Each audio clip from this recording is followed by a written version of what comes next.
can, yeah. So today we have a topic that is both very important, but also very feared by the students. So we have a guest speaker who will talk about referencing and citation styles. And so students get terrified when I tell them that they need to cite their sources using APA 6 referencing style. And they're like, whoa, what is that? Why do I not? So why can I just not put the reference or, source right in the text any way I want, as long as you can decipher it and find the source? Well, it turns out there are good reasons why we do it, and there are good reasons why we standardize the referencing styles. And today we have one of our professors here, and let me see if I pronounce correctly the last name. So Dina Frutos-Bencze, right? Bence. Bence, okay, very nice. So one of our ex-culture professors who graciously volunteered to educate you about referencing styles. And I'm going to switch to her. I know you will be using slides, right? So yes. There's a button there that says share, so you can click on it, and it will show you slides.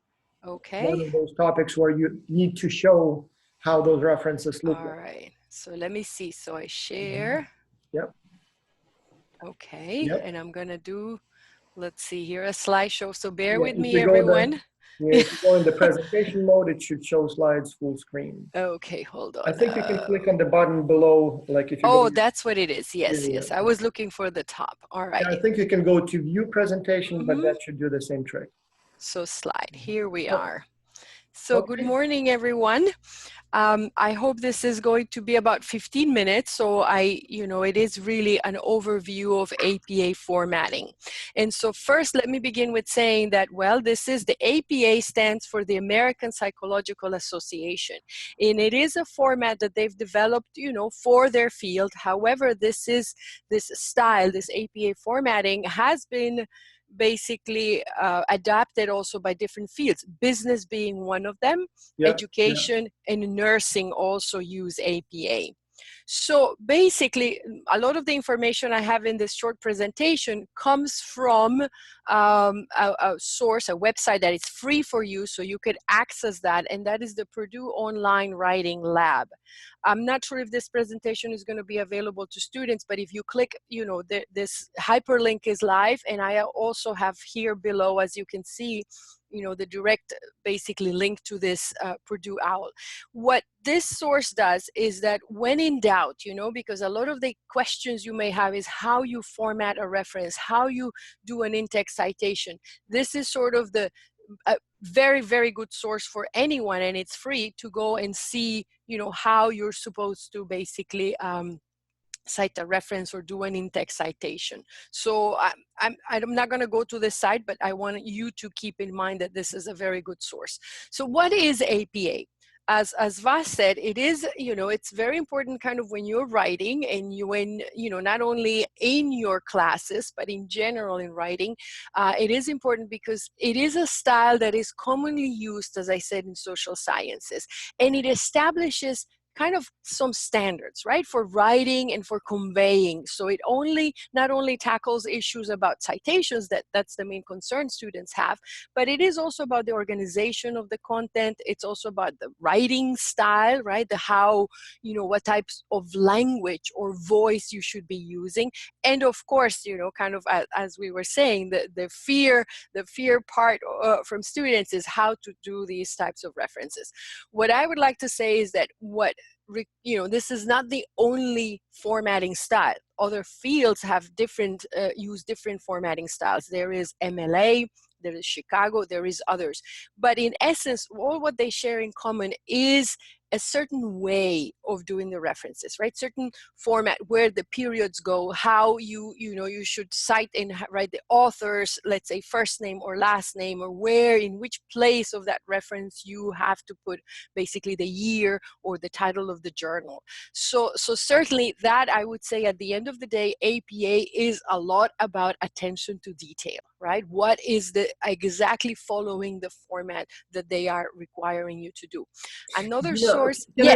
Can I interrupt you just for 1 second? Absolutely. One student is asking, why are we learning about this? And we should have probably said, yes, indeed, X-Culture is a cross-cultural collaboration exercise. Why do we need to learn about referencing styles? Well, first and foremost, because the product that you will be producing as a team will be a business report for your client. And it is our rule or rules that require that you use proper referencing styles, and we do require APA style.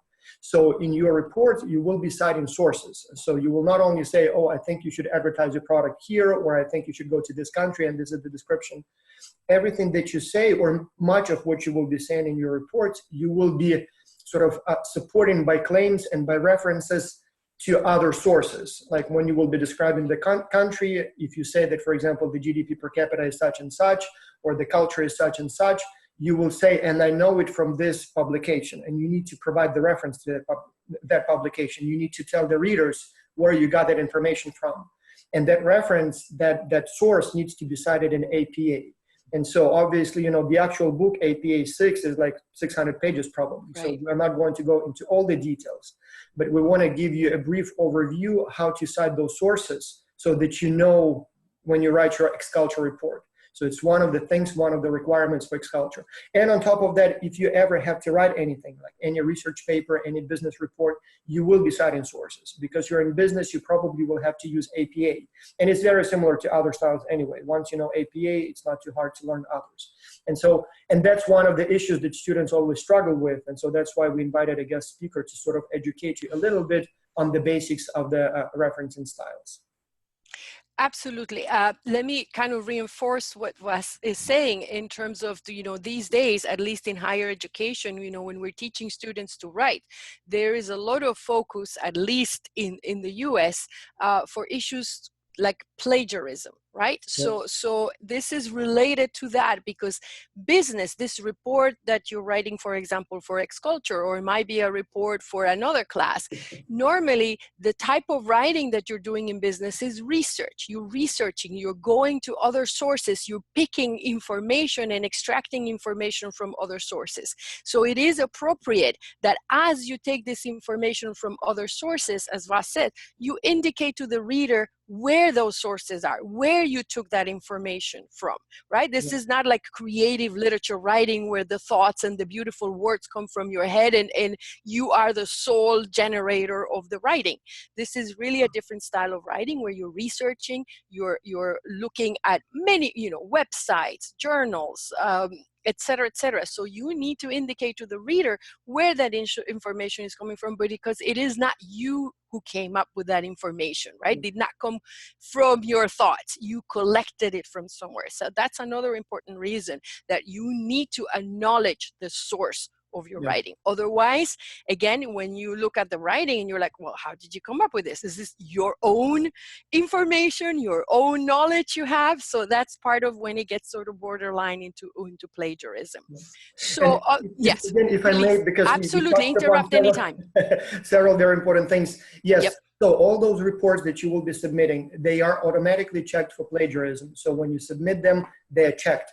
And so the difference between plagiarism and supporting your claims or propositions with sources or other sources is the source cited or not. So there is absolutely nothing wrong with referencing work of others and saying that, you know, somebody came up with this idea and I think it applies here. As long as you tell who came up with that idea, and to tell who came up with that idea, you need a proper referencing style. So that's very important, because otherwise your team may literally be disqualified if you don't do it right. Absolutely, absolutely. So let me just continue a little bit in terms of telling you about, you know, other standards. So yes, the big portion of APA, and as Vas said, it's a huge book. APA 6 is book, but so we're extracting some of the things. Some other things that APA tells you, or the standards basically go about, is things like language, right? The point of view and the tone. So they like, you know, they recommend very concise and sort of precise language, you know, direct to the point, preferably using active voice, so eliminate sort of cumbersome sentences and things like that. I know that for native speakers, probably that is, you know, English native speakers, that is a style that they learn, but it's something to keep in mind, that whatever you write, just keep it simple, to the point, relatively simple sentences, and the tone in general, it is recommended to be sort of the third person, right? So something is done, or, you know, not in the terms of I, although in some cases you could use the we, right? The common that we discovered, we recommend this. This is also something that they recommend. In terms of the layout, let me get to the next slide. I might have that. We have those. X-Culture provides very detailed also sort of guidelines of how the paper or the report should be, and they are following the X-Culture guidelines, obviously are following APA. So generally we're talking about, you know, typed papers, double-spaced, standard size paper. This is more US, but I know Europeans have a different size paper. So that's, you know, you go with a sort of the default that you have. 1-inch margins, again, this is US, but you would use the default if you are in Europe. Normally, APA also calls for either 10 or 12-point font. I believe the X-Culture guidelines indicate that it should be 12-point. And again, APA is a little bit open in terms of the styles. It could be Times New Roman, Calibri. I believe, if I'm not mistaken, I think X-Culture recommends Times New Roman. Numbering the pages is important, and the headers. So those are standards. Now, I'd like to say also that very often instructors may change slightly some of these guidelines. So my recommendation to you is to follow what X-Culture in each of the PDFs that you have for your company, follow the exact directions that the X-Culture PDF gives you. So again, as a general format, any report would have a title page. We know that, again, this is given to us for X-Culture. We have an abstract or executive summary. In our case, because it's a business report, we're calling it an executive summary. And we have specific guidelines given by X-Culture of how that executive summary should look like. Abstract, the term abstract is usually reserved for a different type of research paper where you, in essence, are summarizing the work, right? You're giving the reader a little bit of a primer of what the whole report is going to be about. Then, of course, you have the main body and then the references. So, in terms of the main body, again, follow the instructions of X-Culture. We have the different blocks, you know, the marketing, the entry, analysis, etc., etc. There are some little things that you should follow in terms of APA. Tables and figures, for example, should be labeled. The paragraphs should be indented. But usually, as I said, you know, those could vary depending on the instructions, the specific instructions your instructor or X-Culture gives. So pay attention to those and basically follow that. Vas, I don't know if you'd like to add anything to that? No, that's precisely, yeah. exactly, okay. Exactly, yeah. Okay, so references, here we are. Yep.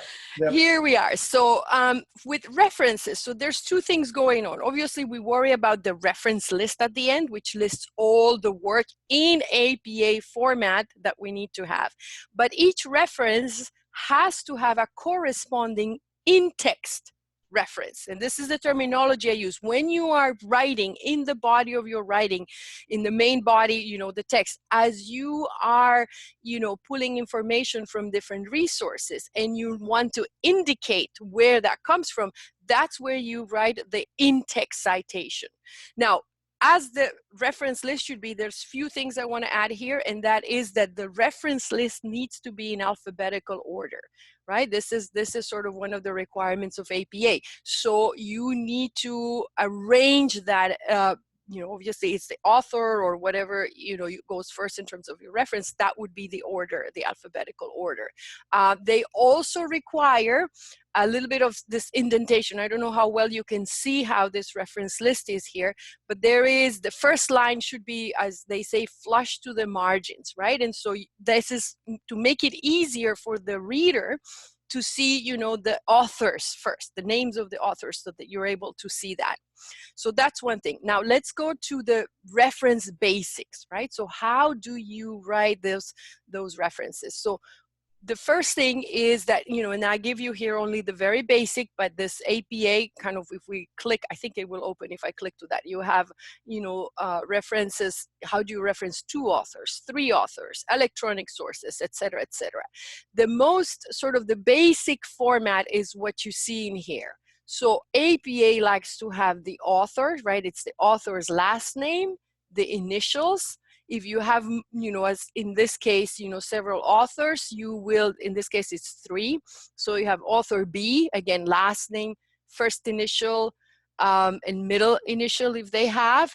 And after the second author, you use this so-called ampersand symbol, right? That's the and symbol. Now, APA likes to have the year of the publication in parentheses. Then they like to see the title of the article, or whatever, yes, could be newspaper article, anything. It is the title of the periodical, that is the journal or the magazine or the newspaper, whatever it is that you're getting the information from. If there is a volume number or an issue number, you should include that, and the pages that from where exactly the information is coming from. Very often, if it's a document that is found online, you will have the online sort of link to that. Very often, I don't have it in here, but very often electronic resources, the type of wording you see is retrieved from. So retrieved from, and you have basically the link. So here is example again of one author. You see Burned, comma, T period J, right? This is the first name and middle name initial, the year. This would be the Friendship, Quality, and Social Development would be the title of the article, and it is found in the Current Directions in Psychological Science. That's a journal. We have the volume here. I think it's the volume, and the pages 7 to 10. So again, things to notice is capitalization. Things to notice is the indentation, and of course the punctuation, right? This is what APA follows. Now let me see if this opens, because most of you use electronic resources, and so this can be challenging because not even APA always gives you precise direction for all the kinds of sources that you can get online. So in some cases, you have to be a little bit, kind of think about like, what type of web page is this? What type of electronic resource is this? Is this, Forbes magazine, which is, in a way you can assume that it is a periodical, or is this the web page of the company that you're analyzing? So APA is a little bit more specific and gives you some guidelines as to how to do these online resources. And so they have, again, not all of them, but for example, they will give you guidance for, articles from online periodicals. So here you have, an example and sort of the format of the online periodical. If you have online scholarly journals, they also give you a little bit of, how you should do that, DOI assigned or online periodicals. So you have samples here. That's why I recommend this source, because usually the Purdue All, it provides you always a sample of how that reference should look like. So again, I don't want to go through all of this, but as you can see, it has articles from a database. It has abstracts, maybe a online newspaper article. Right? So notice here again, the common theme is that you'll find the author always, the first initials, or first name and middle name initials, year, month, or day, basically in parentheses. That is always, the date is always in parentheses. Usually always it will be followed by the title of the article, title of the newspaper, and you see here again this wording retrieved from, where you're giving the URL. Electronic books is what we have, Kindle books, chapter sections of a web document, online book reviews. So they do give you a lot of, examples of all these different online or electronic sources. I've had students who find, interesting things on the web, and it is APA here does not list to you or give you, exactly how to do that. So that's where I say, well, use your best judgment. How does that source look like? Does it look like a data set? Does it look like an online periodical? And make the best guess, in a way, the best educated guess to how to reference that. All right, any questions at this point or anything to add? I have an example of how this might work in the real X-Culture report. I'd like maybe to let you finish first, and then I want to show a very quick example of how they actually might do it, what kind of reference they would provide, how would it look in text. So you have a few more slides, right, don't you? Perfect. Yeah, this is basically recommendations of, so look at examples, right? Ask. I think ask your instructor, go to different sources that you can. The only one last recommendation I have is that these days, there are things that can help you with referencing. Things like citationmachine.net. My students use EasyBib. They even use Word, that helps them. They enter the references basically, and then they're able to, much easier, let's say, incorporate them into your writing. So that would be a recommendation, that if you have access to any of those free softwares, or even if your institution provides some type of referencing software, learn to use it. It will be useful not only for X-Culture, but in general for your writing career, you know, beyond college should help you. Finally, just a little bit about in-text citations. I thought this was, I went a little bit longer on the references, but so we were talking about the references, right? How you need to format them, the references. Now, how do you incorporate them within the paper? It's slightly different, but here is the sort of easiest or simplest example, that when you are, let's say, paraphrasing, and paraphrasing, that basically means that you extract the information and in your own words, you know, as you compile from different sources, maybe, you know, you are coming up in your own words with certain information, again, that you research. So if you are using that style of writing, then possibly, right, you can have a paragraph indicating, let's say, you know, this country was studied, we found these are the competitors, etc., etc. You would, at the end of the paragraph, cite not only one, but it could be several sources, but the in-text citation needs to look with the author's last name and the year of the resource. This is the sort of easiest and most standard way of doing in-text citations. Depending again on the style and how you want to do it, you can embed it in the text, but I would say that's maybe, you know, as it shows in here, according to Jones, right? So you within your writing, you have the author, so you only mention, basically, you indicate the year. Quotations is slightly different. If you are paraphrasing, usually it is enough to put the in-text citation of the various sources at the end of the paragraph. But if you're directly quoting, a direct quote is indicating that you exactly copied something, right, from somewhere else. You need to be a little bit more specific and indicate the page number in the in-text citation. Often I tell my students, and again, please, Vas, if you want to disagree with me, I tell them that in business reports, they don't really need to be quoting or directly quoting, because it is general information. You know, business is not a field like philosophy where we maybe need to quote Socrates, you know, and the exact words that they said. Unless it's a definition, maybe that they want to quote word to word. Yeah.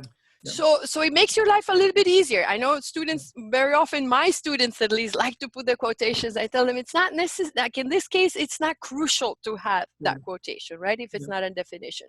But basically, again, mirror, you know, try to mirror examples. That's a good way of seeing. Look at writing. APA, the page I gave you from Purdue offers samples of papers, so see how that is written. I think this is a good way of practice. It really is attention to detail and basically practice is what I would say. So I think that's about it. You know, Perfect. the next, yes. So if I may, then let me share Absolutely. my screen and I will show students what it might look like in real life. So let's say you're writing a paper, your business report, right? And you are suggesting or recommending that your client talks, for example, to some of the biggest retailers in the United States, you know, owners of some of the biggest stores, about the possibility of selling your client's product. You believe, let's say your client makes clothing, or maybe your client makes food. Like, so let's say, for example, this semester we have a company from Ghana that makes chocolate, and you think they should talk to Walmart because Walmart is a big retailer, and if your chocolatry will have a contract with Walmart, their sales will go up. And let's say you say something like this. You say, we recommend that you explore selling your product via Walmart stores. Walmart is one of the world's biggest retailers, and a contract with this company will greatly improve your sales. If you simply say that, there are two problems here. First, the reader may not believe you, so you may actually sound not credible. And second, well, how do you know? And so you probably did the research. You probably went online and you looked for the biggest retailers in the United States. And you found that Walmart is actually one of them. So, you know, Aldi and TJ Maxx, and I think Walmart probably is the biggest. And so you see here Walmart somewhere number one. Yeah, I think right here, Kroger. Yeah, Walmart. So you found this information somewhere online, but now you need to support your claim with reference to this information. So how do you do it? You find the author, and you see that it's Jessica Tyler, and you see that this article was published in 2018. So here, when you say Walmart is one of the world's biggest retailers, you just say Tyler 2018. So that's the source. Then the client or the reader, let's say, wants to know, so who is Tyler 2018? Well, you have a reference section at the end of the report, and you provide the full citation. So you put here the full name, Tyler, Jessica. You put the year, 2018. You put the title of the presentation. These are the, of the article publication. These are the 20 biggest retailers in America. You put it here. You put then the source, the name of the publication, Business Insider, and I think in APA it's italics, Yes, right? it needs Business to be Insider. Then we don't have the issue and volume because it's an article publication, but you say published August 13. Oops, published August 13. We already have the year, and then retrieved, I think for the, if I remember correctly, for online publications, retrieved, how do you spell it? Retrieved on, today is what, March 9, 2019, from, and provide the whole reference, this one. So this way, when I will be reading your article, first I see that you didn't make it up that Walmart is the biggest retailer. You actually did your research and you found this information online in a publication. And I know that that publication was written by Tyler in 2018. And if I want to find it, I can find the full reference here. I can find the title of the article. I can find the name of the journal that published it. I know when it was published, and I even have the link so I can go and check and verify your sources. So maybe you claim something that is not true. So I want to make sure that I have the source. So this is why we do it. So this way, when I read this, you sound much more credible when you cite your sources. And if I'm interested and want to verify it, I have the full reference so I can go and find that original publication. So that's basically the idea, and that's how you do it step by step. Anything else, Karen? Lynden is one of our professors here as well, so I'm not sure if Karen wants to add anything to this. Hi, good morning. It's a great conversation. I think that pointing students to OWL Purdue is great because I still use it myself. And so every time that I do a paper, I know it's going to take me some time at the end to really pull it together. OWL Purdue is really helpful. There's other two sites that you mentioned, EasyWeb. I've used that as well.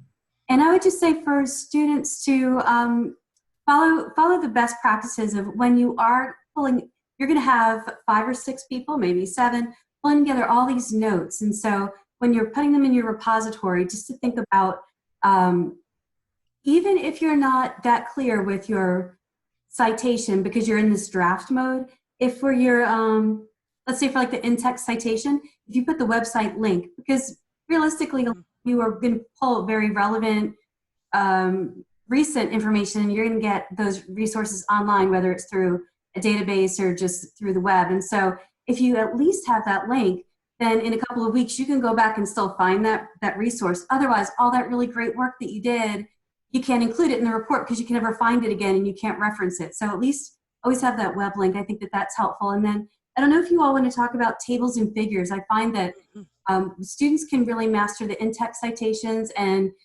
power through and do a really good job with the references, but I find a lot of the tables and figures which are valuable, and I like to see a lot of tables and figures, especially in those big parts of the report where you know you're making a great point and you found current data to use, and your clients can say, that's incredible, I didn't even know that. So I want you to be able to cite those tables and figures and also not have a whole bunch of extraneous figures like the pictures of logos of the company and things like that. So I don't know if you want to talk about that today, or I think Dina actually has a slide there's about that. The last slide.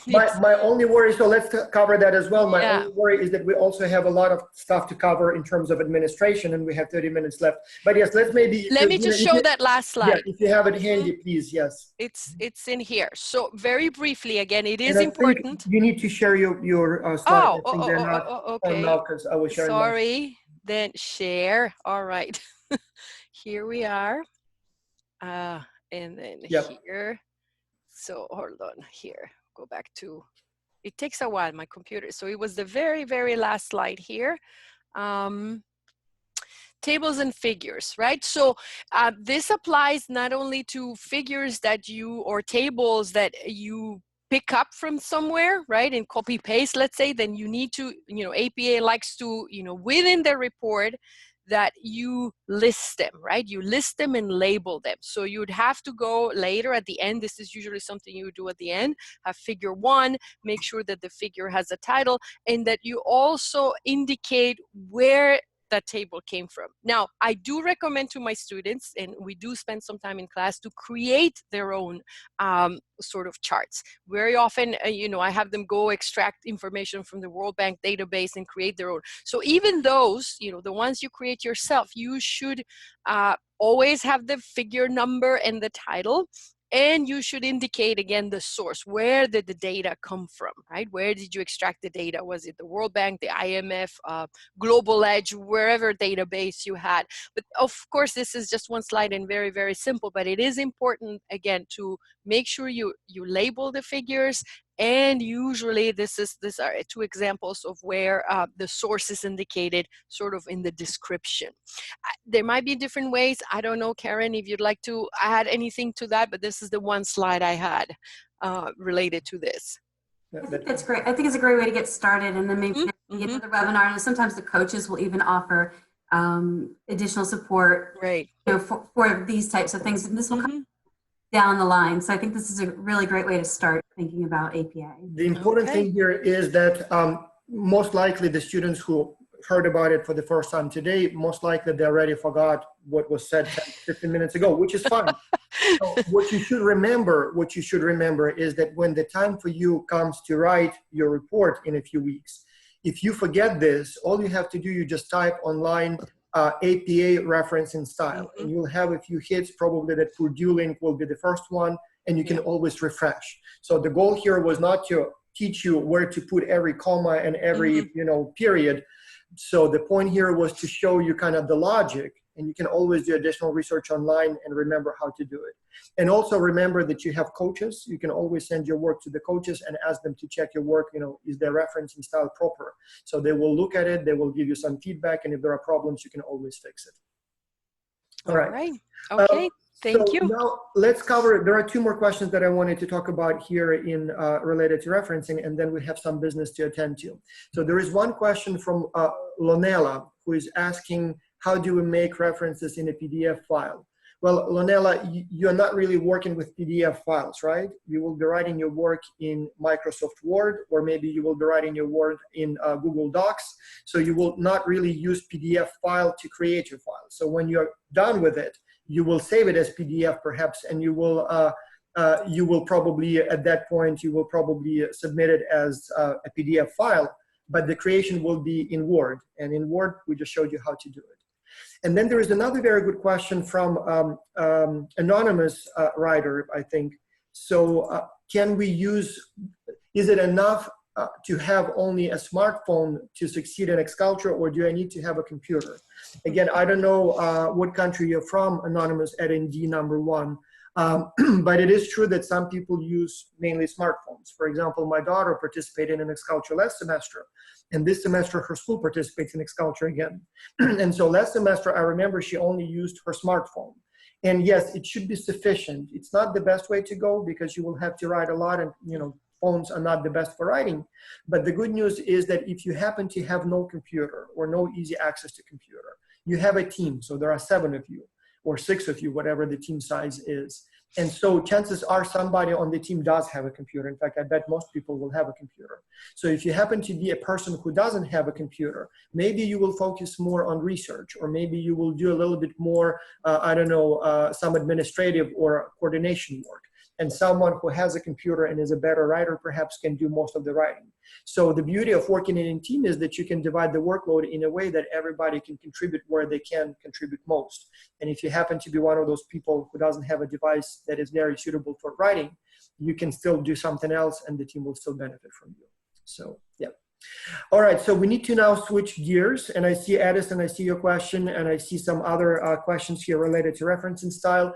As I said, the goal is not to answer all of the questions related to referencing. It's going to be only, just a little overview. Now let's talk a little bit about the project itself. So I'll do a quick review of where we stand at this time.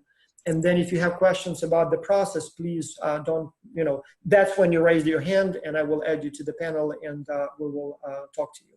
So this is where we stand. The early track, if we have anyone from the early track, are almost done. So this week they will be submitting the drafts. So they will be submitting the reports, the draft, not a final version, but a complete report. And they will be submitting those reports to turn it in. So every week when you have the weekly progress survey, you have a link and you just click on the link and answer the questions, right? Or attach the file right there. This week is different. This week you will be submitting your file through Turn It In. And the reason for that is we want you to check your work for plagiarism before you submit your final report. So we don't think that you plagiarized, but there are 7 people or 6 people or whatever the size of your team on your team, and probably different people wrote different sections.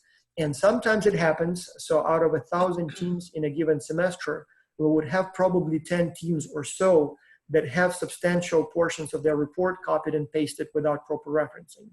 And so sometimes it's even a surprise to the team itself. So they submit their work, they check it for plagiarism, and like, voila, a team member from whatever country copied and pasted 2 pages of text from somebody else's report without referencing it, without, So you want to know about that before it's too late. And so that's your chance to submit your work and check it for plagiarism.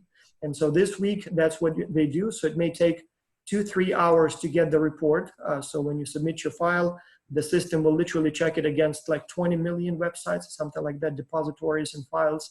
And so if they find any plagiarism, they will highlight it and they will tell you where it was copied from and they will tell you why it's a problem.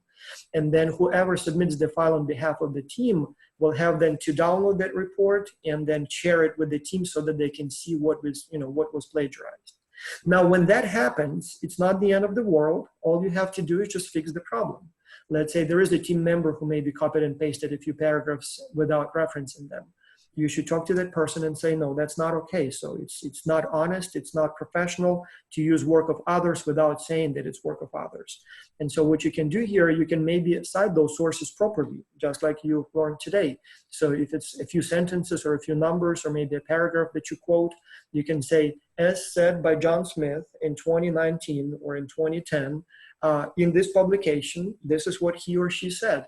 And so in that case, even though you use work of others, you're not pretending that it's your own work. You're acknowledging that it was work of somebody else that you thought would be relevant here. And then sometimes the team members say, oh, I'm not going to change it. I don't have the time, or my English is bad and I didn't, I found this nice passage and I thought, why would I write it in my broken English when I can copy and paste something in good English? Well, in that case, you as a team have to work on that and have to find a way to fix the problem. Usually once people see that there is a problem, they have no problem fixing it in a few days. So in the end, when the final reports are submitted, usually we have at most 2 teams that have still problems with plagiarism out of 1,000. But at the time when you submit the draft, that's where surprises happen. So that's what the early track does. Now the late track, so students, university students, school students, and professionals. So you guys were just placed on teams. So we formed the first about 600 teams or so, 500 teams on Monday. And then we added another 100 or so teams on Tuesday, and then a few more teams yesterday. And so by now, pretty much everybody who should be on a team is on a team. We have an exception. There are a few universities where the semester starts late. So we will be adding those students to teams on basically next week on Monday. So they just start a little bit late. And so if in your letter it says another team member will be added to your team, you're probably one of those teams. So more likely than not, you will get an additional team member next week. So at this time, all teams or most teams are either 5 or 6 or 7 people. And usually they would have 2 students from the United States and then everybody else is from a different country. The only exception is the youngest teams, the ages 9, 10, and 11. We had a few large classes from the United States and not so many applicants from other countries. So for those teams, I think we may have up to 3 American students, and then there would be like 4 students from other countries. So they would still have like 5 countries total, but there will be a few students from the United States. Everybody else, usually it's either 5 students, 4 countries, or 6 students, 5 countries. So, and 7 students, 6 countries, or even I think we have a few teams where like every single person is from a different country. We had a lot of applications from, for example, teenagers, like 16, 17-year-olds. And we also had nice diversity in NBA teams. So many of those teams have every student from a different country.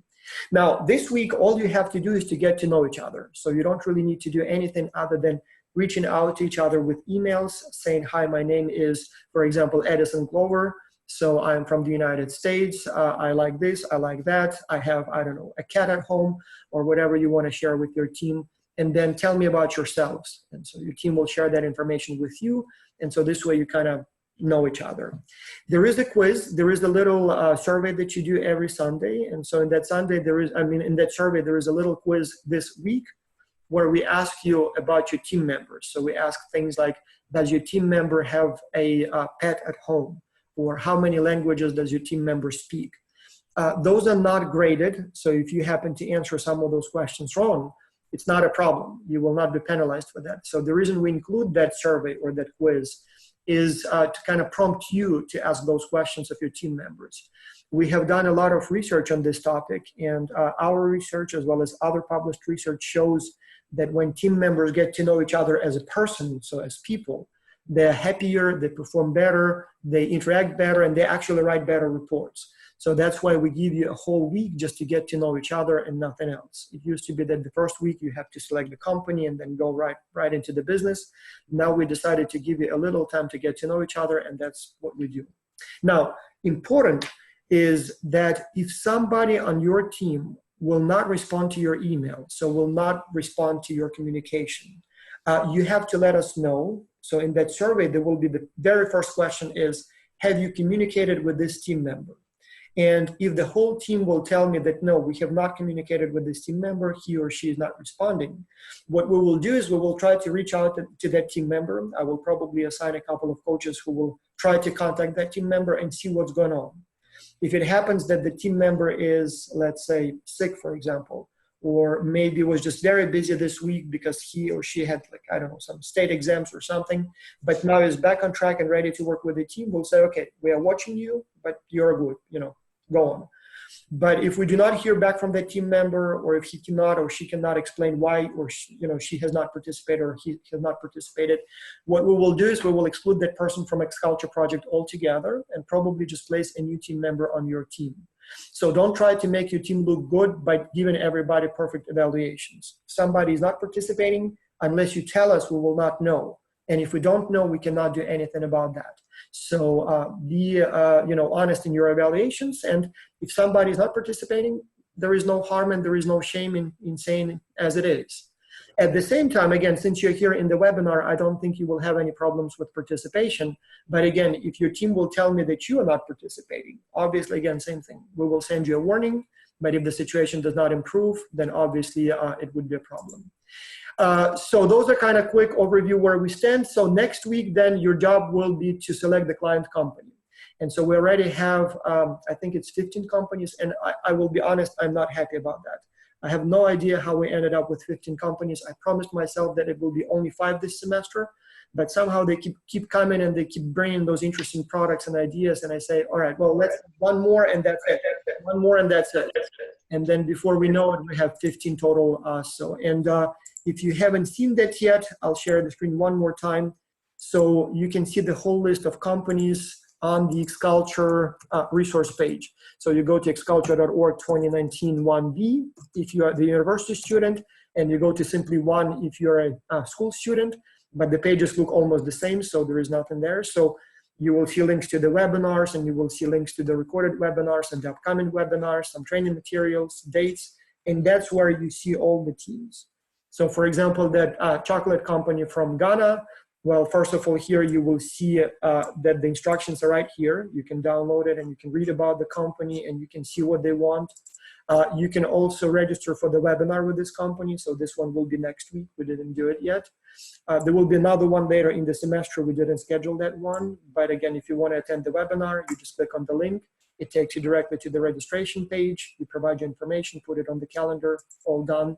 If it's a company that we already had the webinar with, like for example, Believe, right? So you can read about the company. all here. But if you also want to watch the webinar because you could not attend it live, you just click on the link. It takes you directly to the webinar. And it seems like 510 people already watched that webinar, so very good. So I'm glad to see that. And it seems like 11 people liked it enough. So you just watch it, and I guess you have all your information right there. So that's all I wanted to say as far as the administrative stuff. Edison, you had a question? I'm unmuting you. So what's your question? Go ahead, please. So my question is that if, like earlier, if we like talking to the, like one of our teammates, and we're not like saying like, so if we like say if that we go online and we like copy like a paragraph, like an article, and then we don't say that it's from the person, is that plagiarism? That's a very, very good question, Edison. So yes, if your teammate copies somebody's work and doesn't reference it correctly, obviously we will consider that plagiarism. So if you kind of copied work of others and pretended that it's your own work, it's plagiarism. We will have to take a closer look and see how bad the situation is. If it's only, let's say, one sentence that has been copied and somehow it hasn't been referenced, I suppose, we will forgive your team, although again, we will send you some warning about that. But if it happens to be a few pages, which we see from time to time, obviously your team will be disqualified from the competition, and you will be, unfortunately, in that case, not able to win it. So you'll have to, that's not good.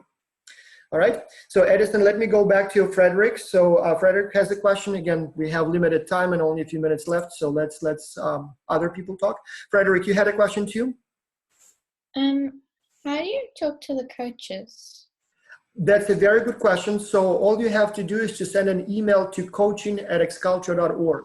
So in your letters that you will be receiving every week, and in your, I think, instructions, there is an email there for coaching. And so that one says specifically coaching@xculture.org is the email. And so you just send an email and you ask for help. And so you can ask for all kinds of things. You can, for example, say, here is my work. Can you please check if my references are done correctly? And so the coaches will take a look, and if needed, will provide you some, some guidance. And then also you can ask maybe if you have a problem in your team. Let's say somebody on your team is not working hard enough, or maybe somebody on your team is very, disrespectful, let's say, or maybe you have a different type of conflict. You can always reach out to coaches and ask for their help, and they will hopefully help you in that situation. So there are ways to get help. So, all right. I see SK, sorry, I forgot the full name. You have a question there? Yeah, go ahead. I think, oh, your microphone is still not activated. Yes. Ahmed, can we hear, you had a question too? Yeah, so for some reason, these guys, the microphone may take a few seconds to activate. Let me see if I have any questions here. So Frederick, there is a question from Malika. What if the whole team cannot have a live meeting? What do we do in that case? Not a problem. In fact, many teams will never have live meetings. So it happens all the time. It's very beneficial to have those live meetings. And we actually have done, again, a lot of research.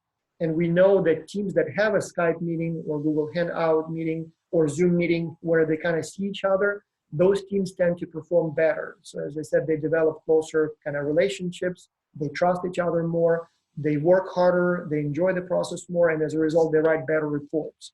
But at the same time, if your team never has a Skype meeting, that's not a problem. You don't have to. We had a couple of semesters when we made it mandatory. And the problem is that you are all in different time zones. Some of you may be in countries where access to the internet is not easy, meaning that some of you may never be able to go online.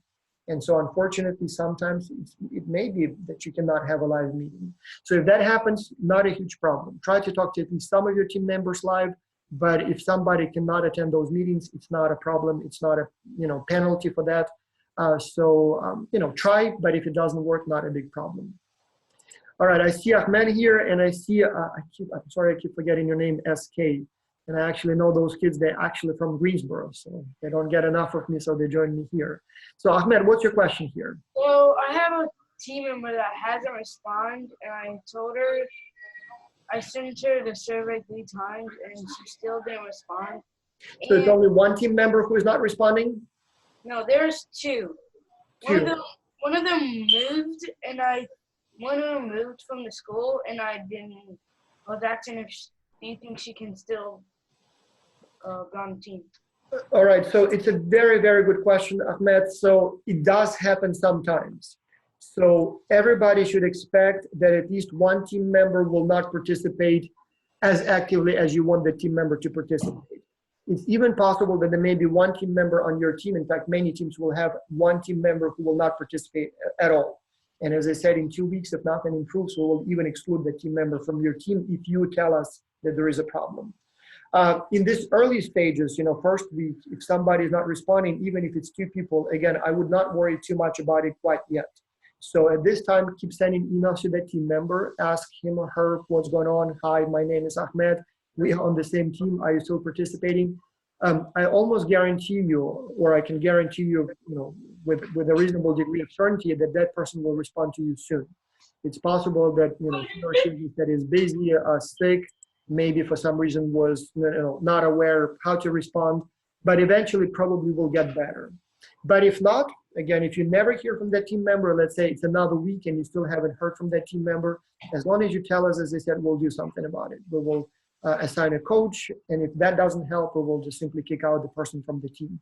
We may even be able to add a new team member to your team because we have students who join a little bit late because of the different academic calendar. So we may even be able to replace that team member.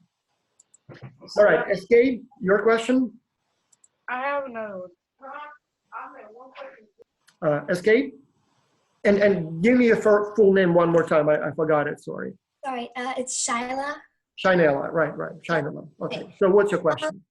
So mine, when you were talking about the weekly progress reports, you said don't give everyone perfect scores and stuff, but I haven't, so this week you said it's just introducing yourself and things. So, and there's some questions about is your teammate creative, or do they have good ideas, and do they do their work? And we haven't really had any work to do. So right. Yes, so that's why we didn't have that survey in the first survey. And now it's the very first round, so by now you may not even know those answers. So try to give your best, estimates based on the communication so far. But again, we will probably not start penalizing anyone for not meeting those, kind of expectations quite yet. Although, because this project requires lots of, creativity and a lot of collaboration, all of those questions, the answers to those questions will soon become very obvious. Let's go by through them one by one. So the first question is always, have you communicated with this team member, right? So that's easy by now. Even now, you can answer it right away. Then there is a question about participation and effort. I can't remember the exact wording, but it's basically, is this team member working hard, communicating, working hard and started working on the project? Again, by now, if you have communicated with the team member, if you see that he or she's put in a lot of effort in it, obviously give a 5. And in fact, it doesn't mean that you always have to be strict. So if the team member does a good job, 5 is a very good grade to give. In fact, most of the students will be getting 4s and 4 5s because most of them are, working hard. So that's easy. If you see that the team member is kind of slacking, is not doing his or her share of the work, so that's where you give a low grade.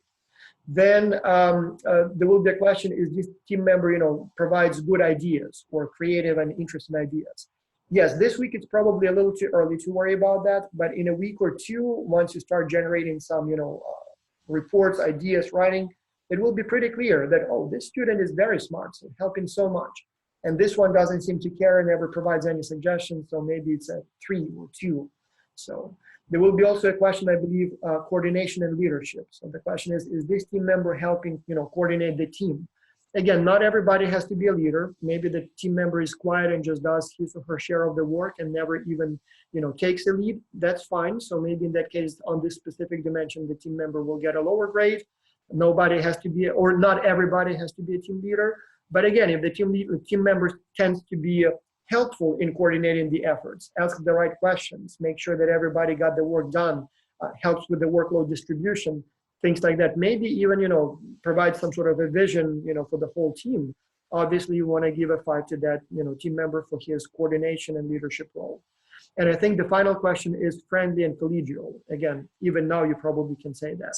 The vast majority of your team members will be friendly, will be collegial, will be nice, but it's possible that somebody may not be. Maybe rude, maybe, mean to people, maybe, I don't know, a little bully here. So if that happens again, you should tell us and we'll take a look at that. Again, the vast majority of the people are very, very friendly, but if not, let us know. And then I think in the very final survey, you will also be allowed to actually type comments and explain what each person did and how they behaved. So in that stage, we ask you to write more, and you can write literally a whole page if you want about each team member. We will also use that information in the reference letters and when we will be selecting the best players, essentially. So if somebody was really, really good, exceptionally good, helpful, smart, whatever else, you might want to describe that situation to us so we know and can reward that team member, acknowledge his or her achievement accordingly. Yeah. So Frederick wants to ask another question, so I'll go to that in a second. And meanwhile, let me see. Yeah. I don't know, professors here, Karen, Dina, do you have any comments on those questions? Sorry, I kind of monopolized the situation and may have been saying too much. So what's your take on those issues? I think it would be great to clarify, Voss, that when the students receive their survey, they can open that survey. They don't need to complete it right then. They can preview all of those questions and then set it aside. And then they can even answer a few questions and then come back to it later. And only when they hit submit is it, out and no longer able to be modified. So sometimes I think that students wait to say, well, I don't think I'm ready to take that survey. I'm going to wait until later. But it's actually a preview of all the questions.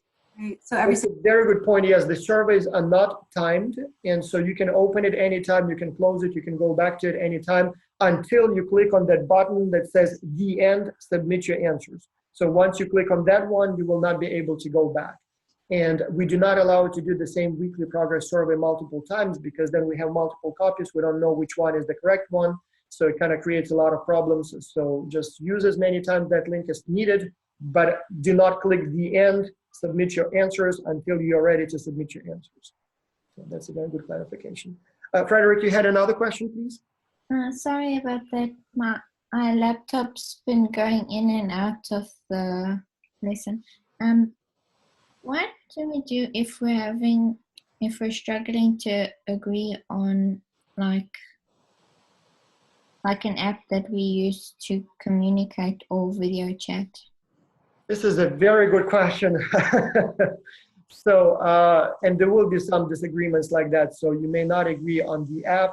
You may have disagreements about the company that you want to work on. You may have disagreements on the specific maybe ideas, like somebody says, oh, they should advertise on Facebook. And somebody says, no, they should advertise on TV. Or maybe they should try to sell their products in Germany. And you say, no, they should try to sell their product in the United Kingdom. And so there will be some disagreements. And here is what I have to say about that. And again, professors here, correct me or share your philosophy if you disagree with me.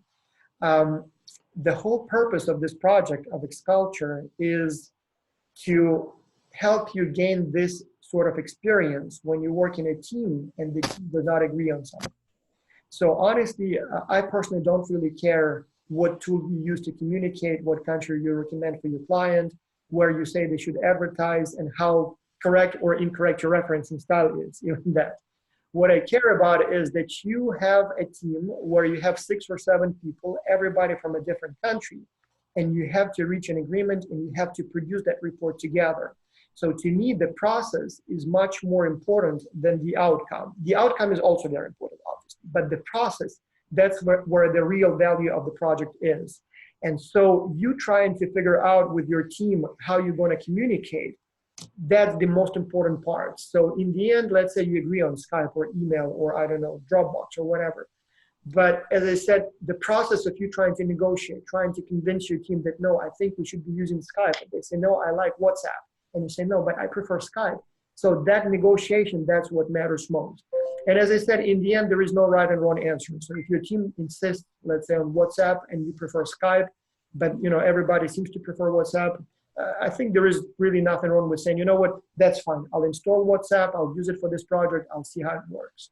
The only thing I would recommend that you try to use some advanced document co-editing tools like Google Docs or Dropbox.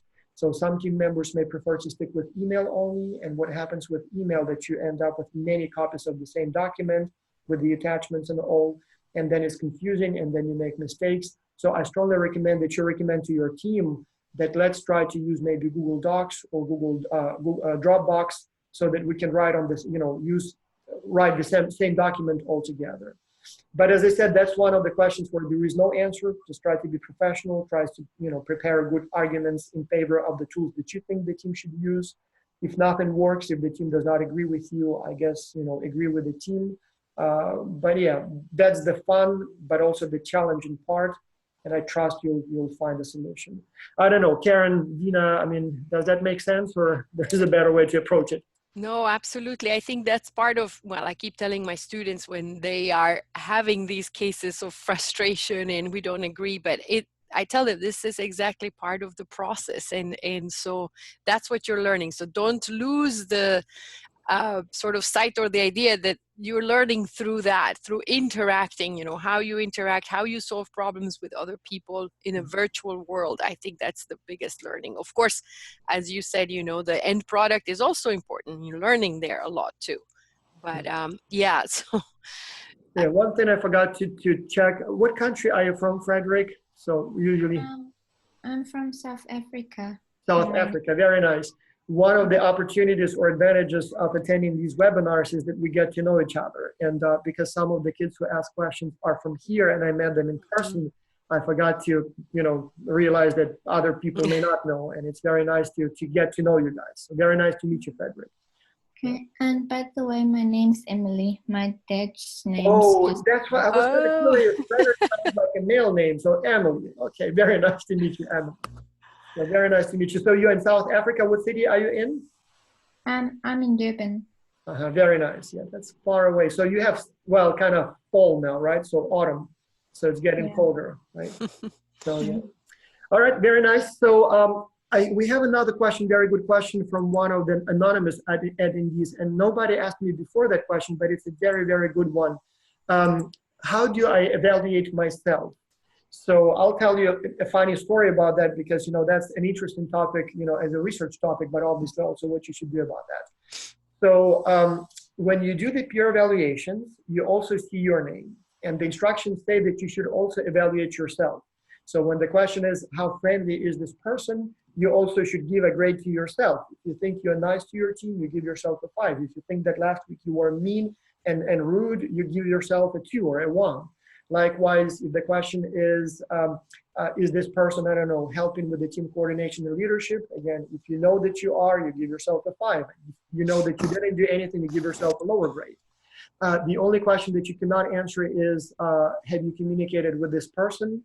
So unless you're one of those people, who talks to himself or herself, you should choose the answer, it's me. So we sort of kind of, realize that you cannot talk to yourself.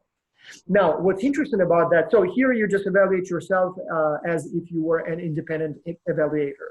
What's interesting here is that when I look at the numbers for self-evaluations versus other evaluations, I don't know, let me ask the professors since we don't have any students here.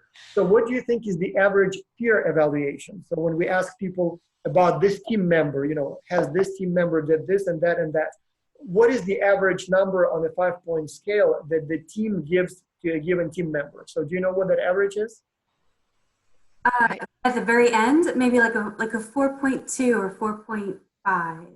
Normally it's about 4.1, 4.2 throughout the semester. And actually last week it goes a little bit lower. So it may go to like 4 or even 3.9. It seems like last week people feel like, they can retaliate without, So in any case, usually it's around 4, 4.1, 4.2. So plus or minus in that range. So which means that on average, people are happy with their team members. So 4 represents good, 5 would be excellent, 3 would be okay. Now, what is the average self-evaluation? So when we ask people to evaluate themselves, what do they give, themselves? What is that answer? Does it depend on where they're from? Because I find my students very often put themselves 5. Very smart. Yes, it does depend where they're from. It does depend on their gender. So males tend to be more self-promoting than women. And yes, it's usually around 4.9. Then Emily, so you will see a question later on. So starting next week, one of the questions will be, of all the work completed by the team, like all the work completed by the team last week, what percentage of work was done by each team member? And so the answer, the total has to be 100. So let's say you have 5 team members and everybody contributed equally. In that case, you can give 20% to everybody because everybody completed 20% of the work. Or maybe, I don't know, maybe Emily was more active than others. So maybe Emily gets 50% because she's completed half of all the work. Everybody else completed only 10% of the work. So that's possible as well. And so it's kind of funny to calculate the averages given by the peers versus the averages given by the team members. Again, averages given by, self-evaluations. So averages given by the team, let's say an average team has 6 team members. So on average, that means that about each team member completes about 15, 17%. And so if you add up the team peer evaluations, it does add up to about 100 because, overall it seems to make mathematical sense. What do you think is the average when you add up the percentages given to themselves? Let's say there were 6 team members and everybody told us what percent they believe they completed. So what do you think that average would be? Not average, total. Like mathematically, it should be 100. In reality, what do you think it is? We have some semesters where that number is 234. I remembered one semester it was. Really? So which means that people overestimate their own contribution by a factor of more than 2. So they think I've done twice as much that my team members think I've done. And so what that also means that in many cases, we undervalue the work of others. So we think that we've done all the work and we kind of penalize the others by giving them less. And so unfortunately, that's how I guess our mind works. If I don't see what they did, I assume that they didn't do it. And so that's one of the great challenges of working in a team, because in most cases, when even you have a perfect team, let's say you have 5 people and everybody does 20% of the work, the way we have this, what they call self-serving bias, the way our brain works, we always will think that we did 40% of the work and everybody else did only 15. And so what that leads to or creates is this kind of conflict and dissatisfaction. I always think that I've done more work than others. As I said, almost every time when we get a complaint that somebody is not participating, and I'm doing all the work, when we check the peer evaluations, the peers actually think that you may not be doing all the work and we are doing all the work. So I'm not even sure if it's possible to fully resolve it, but just be aware of this tendency. So it happens sometimes. And one funny more story on this topic, one more funny story. In one semester, I programmed the survey in a way that the total must be 100, but I didn't limit that the individual answers must be between 0 and 100. And so what several team members did to cheat the system, they would give everybody -1,000, for example, and they would give themselves +10,000. So in the end, it still adds up to a total of 100. But by doing so, they were trying to kind of inflate their own numbers. And first I was like, what's going on here? Like somebody got like -1,000. Like how could it be like, how could they do -1,000% of the work? And then I see one team member gave himself like, like a huge outrageous number. And I'm like, oh, okay, somebody's trying to game the system. Don't do it. So now the survey is programmed so that you cannot give anyone less than a 0. But even if you could, we don't use those numbers to give you medals or awards. We only want to use them to know if there is a problem in the team. And so if you give yourself 10 million% completed work, it's not going to help you in any way. So we only worry if your team members give you a low grade. In that case, we will investigate and see what's going on. Do you need help? But otherwise, it's not like there is an award for higher grades. All right, we are out of time. Edison, I see you have a question. Good questions. Very good. Ahmed, but you guys already talked today. And we have another webinar in a few minutes. Actually, I should have started it already. So Karen, Dina, any last minute comments? No, thank you for, being here. Again, don't be scared of APA. It's just, a way of doing things, basically. Follow the format, the details, pay attention to details, and think about that you always, if you're taking the work from somebody else, you need to acknowledge that. That's in essence sort of the takeaway from any referencing style, truly. Yeah. And other people might be referencing you in the future, so you'll want exactly, yeah. like you'll want the credit too. Yeah. There is a very good question from Sophia. I just want to answer it because it's a very important question. Do we need to designate roles to each team member, or is it okay if somebody just, do whatever they need to do? On the one hand, you can do it whichever way you want. You can literally each week decide who does what, and you don't have to have a team leader, you don't have a team copy editor, you don't have to have a team researcher, whatever way you want to do it. Some teams would divide the workload by report chapters. They would say, for example, Edison will work on marketing, and Ahmed will work on market analysis, and then, for example, Emily will be doing the copy editing, will write the introduction maybe, or executive summary, and that's perfectly fine too. The problem with that approach is that what if one of the team members will not do his or her chapter? So you assume that, let's say, for example, John was responsible for, I don't know, operations management, pricing strategy. And so you thought that John is working on that because every week John said that, yes, I'm working on that, no worries. And then 2 days before the deadline, John says, oh, you know what, guys, yeah, I didn't do anything. Or I wrote this, one paragraph and that's all I have. And then it's almost too late to do something about that, and it's almost too late to redo it because you just don't have the time. So a better approach would be to appoint at least one person maybe to be like a team coordinator. Maybe that person will check with everybody and make sure that everything's done. Maybe that person will send a reminder when the work is not submitted on time. So it may be a good idea to do that. Likewise, let's say you have 7 people, everybody is from a different country and nobody speaks English very fluently, but let's say, I don't know, Emily. So Emily, native language is English, she's a very good writer. So in that case, maybe instead of asking Emily to write just one section, you can ask her to do most of the writing or copy editing. So this way everybody can focus on research, can focus on something else. But then once they put together kind of the rough drafts, Emily will copy edit each chapter because she's the most fluent person in English. So that would be a viable approach as well. But ultimately, it's up to your team. You don't have to decide who the leader is. You don't have to have an election. You don't have to have, every person to be assigned a role. So see how it goes. Over time, I think a structure will emerge itself. And I would only recommend, as you said, that you talk about that. So you discuss it. You don't just assume that everybody will do their work without a reminder. All right, so then I guess we'll see you next week. Good luck with establishing contact with your teams, and start thinking about the company that you will recommend that your team chooses, because you have about a week left to decide on that. All right.